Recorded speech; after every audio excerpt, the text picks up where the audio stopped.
Hey everybody, and welcome to this video. This is starting to become a little bit of an annual tradition here on this, on this YouTube channel, where I talk about the Baseball Hall of Fame. They have announced today their ballot, who is on the ballot for the Baseball Writers Association of America, who they are going to vote in. I'm going to talk about that a little bit later on. One thing I did want to talk about that I missed a little while ago, but I do want to bring it up real quick. The finalists were announced a little while ago for the Ford C. Frick Award that is presented annually for excellence in baseball broadcasting by the Baseball Hall of Fame.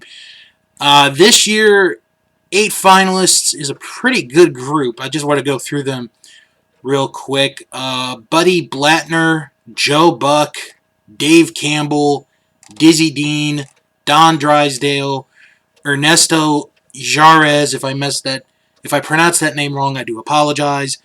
Al Michaels and Dan Schulman are the finalists for the award. They will announce who will be the recipient of the award on December the 9th. Which is just a few weeks away, as a matter of fact. And they will be a part of the award presentation on July the 24th during Hall of Fame weekend, July 23rd through the 26th. And they will be joined by the 2020 recipient of the Frick Award, Ken Harrelson, who, of course, was, because of everything that happened with COVID this year, did not get his award this year, but he will get it next year. Also, speaking of the Hall of Fame, for those that aren't aware, I think a lot of you are aware by now, the Golden Age and Early Era Committee, they're going to hold off till next year for their, to pick who's going to go into Cooperstown for the Baseball Hall of Fame. But the big story of the day today is the official announcement of the ballot of the finalists for the Baseball Hall of Fame. It is official. They have the list. It is 25 people. You got some first-timers on there. In total, 11 first-timers on the ballot. 14 have returned, so I'm going to go through real quick the individuals who are on the ballot. And what's interesting this year, and this may be a good year, is that you don't have anybody who is in their final year of eligibility. They're not in their 10th and final year, which means that there isn't a lot of pressure on the individuals who are on the ballot for their 9th year. So this order is going to be of highest percentage of votes to the lowest that are on the ballot. Curt Schilling, Roger Clemens, Barry Bonds, Omar Vizquel, Scott Rowland, Billy Wagner, Gary Sheffield, Todd Helton, Manny Ramirez, Jeff Kent, Andruw Jones, Sammy Sosa, Andy Pettitte, and Bobby Abreu are the ones that are back to hopefully get inducted into Cooperstown in 2021. Now, the new candidates this year. There are 11 new candidates in total. So we have 11 first-timers on the ballot, and I will tell you who they are. They are Tim Hudson, Mark Burley, Torrey Hunter, Dan Herron, Barry Zito, Aramis Ramirez, Shane Victorino, A.J. Burnett, Nick Swisher, LaTroy Hawkins, and Michael Cuttier are the individuals that are on the ballot for the first time. Now today is not the day that I'm going to be doing my picks, because I need to do a little bit of research. I'm going to take my time. I like to do that Um, the announcement of the results will be Tuesday, January the 26th. And whoever gets voted in, if anyone, because there is a chance, there's a chance no one could get in out of this group, but anyone that does get in, they will be going in along with the class of 2020, which consists of Derek Jeter, Larry Walker, Ted Simmons, and Marvin Miller.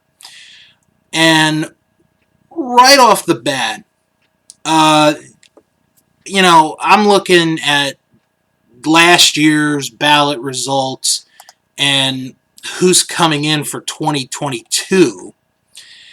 And I think, with the exception of maybe one person for 2022, Curt Schilling is going to get in either on this vote or the next one.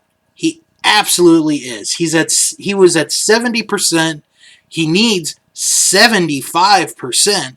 So he only needs to go up 5 more to get inducted into Cooperstown, and he'll be there next July.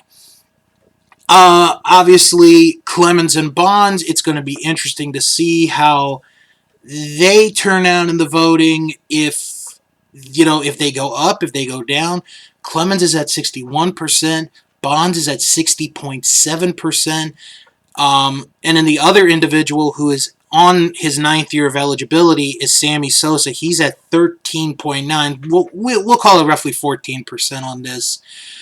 So Sosa will have a long way to go if he's going to get the 75% in 2 years, and I highly doubt he's going to get that. So, if I had to make an early prediction, like I said, I'm not going to do my voting, like if I had a vote, this is who I would pick. But I think Schilling has the best chance to get in this year. And then if he doesn't get in this year, he'll more than likely get in next year, because, like I said, the eligibles for 2022, there's maybe one person that's going to get in, on the first try, and that's a big maybe. And then looking at the people here that are on the ballot for the first time, I don't see any of them getting the 75% necessary to go to Cooperstown right away. I do see some that are going to stay on the ballot for a little while, but I think a lot of these guys are going to go off the ballot, because the rule is you have to have at least 5% of the votes to stay on the ballot. If you're under 5%, you are off the ballot. I see a lot of the people on the first year probably going to be off the ballot after this voting period. But I do see some that will stay on there, and they're going to be there for a little while. So it's going to be interesting to see how it goes. But yeah, this is the time of the year where I get a little excited for the Baseball Hall of Fame. In about 2 months, I'll do a video with, if I had my vote, who I would put in to Cooperstown. So that'll be interesting to do, a little further down the line. But we have our ballot. The ballot has officially come out today. The baseball writers are going to get their ballots. They're going to start voting. They're going to take their time. They're going to figure out who should get the votes, who shouldn't get the vote. And we'll have to see come January 26th if any of the 25 individuals make it to Cooperstown this year or not.